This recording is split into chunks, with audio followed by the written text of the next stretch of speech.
another episode of Dad's Toy Garage, and we're bringing you Project Snake Charmer again. It's our 1972 Toyota CELICA, at least what's left of it. Something Tony and I are building, and in this video I'm going to be mounting up this bumper with some quick brackets, because I don't got brackets, and we'll be moving this hood forward the 2 inches or inch and a half, almost 2 inches, from sliding this whole front end forward from changing the wheelbase. I should give you a little background on this car in case you're new to the channel. This is my parts car for that car, and that one is a full restoration. We decided me and a friend would build a race car to this. He had bought a 2015 Mustang EcoBoost. That's a 2.3 liter 310 horse turbocharged motor from the Ford Mustang. I believe it was a 2015. I put a Miata front suspension components in, and the Mustang S550 independent rear suspension, tilt, telescopic steering wheel, and a fully scratch-built floor. This car weighs right in around 2,400 pounds with a perfect cross weight and back to front weight distribution.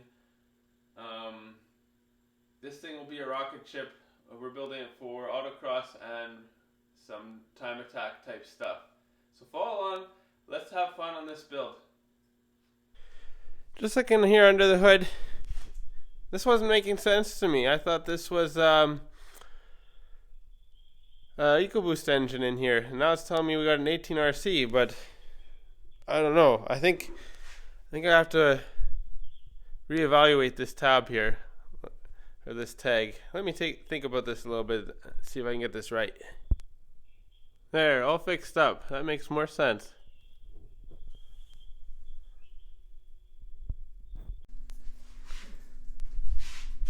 I have the bumper zip tied on. Surprisingly, the little bitty zip ties are holding it. I'm now going to attempt to build some bumper brackets because we don't have any, and the car's extensively modified up front. We got to change it anyways. So I got these, and the plan is to bolt them on here, and then from this point to the core support, I'm going to weld a brace that goes across, and that should do it, especially once we would like to go for fiberglass bumpers eventually. So it should lighten it up front, hopefully. So these are the really high-tech bumper brackets that I've made.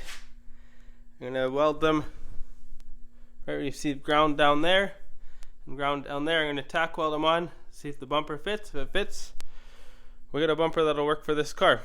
Front bumper is on now, and if I have to triangulate it, I will later, but right now we just got a single poster welded to the firewall and to the brackets I showed you while the bumper was off on both sides. So we're gonna get the marker lights just kind of hung in there just for view's sake. And now I've got the corner light sitting in there. This bumper is not the best, but at least it doesn't have screw holes in it. I did have to stick it in this vise here. In this end I kind of stuck this, and then I gave it a twist. It twisted fairly easy because it wouldn't line up straight. Now that lines up straight, and then I put it between 2 boards and kind of stepped here and then hammered this down. Just a quick repair to get it on this car, because now at least we have a bumper, but I'm happy with that for what we're doing here. And just the front end view looks pretty good, especially with those aggressive tires up front. I have the hood open here, and these are the hinges. In order to make the hood slide forward 1.5 inches, these bolt holes have to be moved. And so my theory is, if I take the hood off, I cut the hinge off, or this part where it bolts, slide it forward 1.5 inches, weld it back on. The hood will sit 1.5 inches forward. I'll have to, if we get the measurement in here, that much will have to be moved forward, which is I guess at this point about, Then I'll probably just weld in a little triangle brace here. I think that should work really well, actually. The other thing is, because it's a forward opening hood, you don't just open it without other consequence. But I'm getting lucky here. 1.5 inches puts me that far off of the bumper. I'm not sure if I'm going to put this, I don't know what this piece is. It's a filler panel or something that goes between the bumper and the grille. I might not put it in, or I'll make one that has better air vent, because we want to get a lot of airflow. I know we got this spoiler, which in theory I would think would deflect air into the radiator, and it's open all the way across because I don't have the corner orange lights in there right now. I think they're fog lights. So we do have a lot of air movement, so I could probably put up a filler panel in there. I want to see how it looks when the hood is slid out first. Might not need it. I won't need it for this first season of racing, but at some point I might want to put something in just to fancy it up a little bit. I just took the cutoff disc to this hinge. I got the welding blanket on here so I don't get sparks in the radiator. I separated this. It's still hot, but basically, I'll grab a glove. So basically, I'm going to take this, move it 1.5 inches down, weld it back on, and we will have our hinge the way it needs to be. So that'll get it right into alignment. And there's the bracket moved down, welded in place. And like I said, this area here, I want to triangulate it, give some strength back, and we'll start with that and see what the strength looks like on that piece.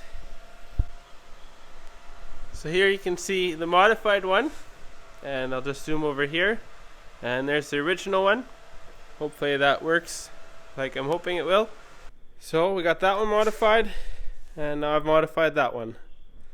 I'm going to test fit the hood. I have no idea exactly if this is going to work or not, but we'll give it a shot. I hope it does work. Another benefit of moving this hood forward and keeping the lights sunk in, I can put the hood on by myself, because now we actually have an accessible bolt up under there that I can reach with a socket. I could probably actually do both of them if I wanted to, but yeah, let's keep rolling. So I got the hinges modified and they're bolted down. The hood opens and closes.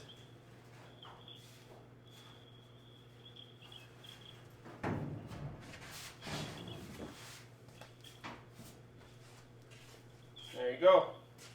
So now with the hood mounted forward 1.5 inches, almost 2 inches, I think it was just over 1.5 inches. The headlights are set in there deep enough. It certainly looks really aggressive. I think I really like that look.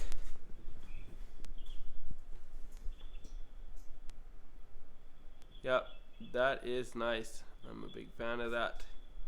Another thing I got to do with this project is these fenders are too narrow now with our wide stance up front, as you can see there.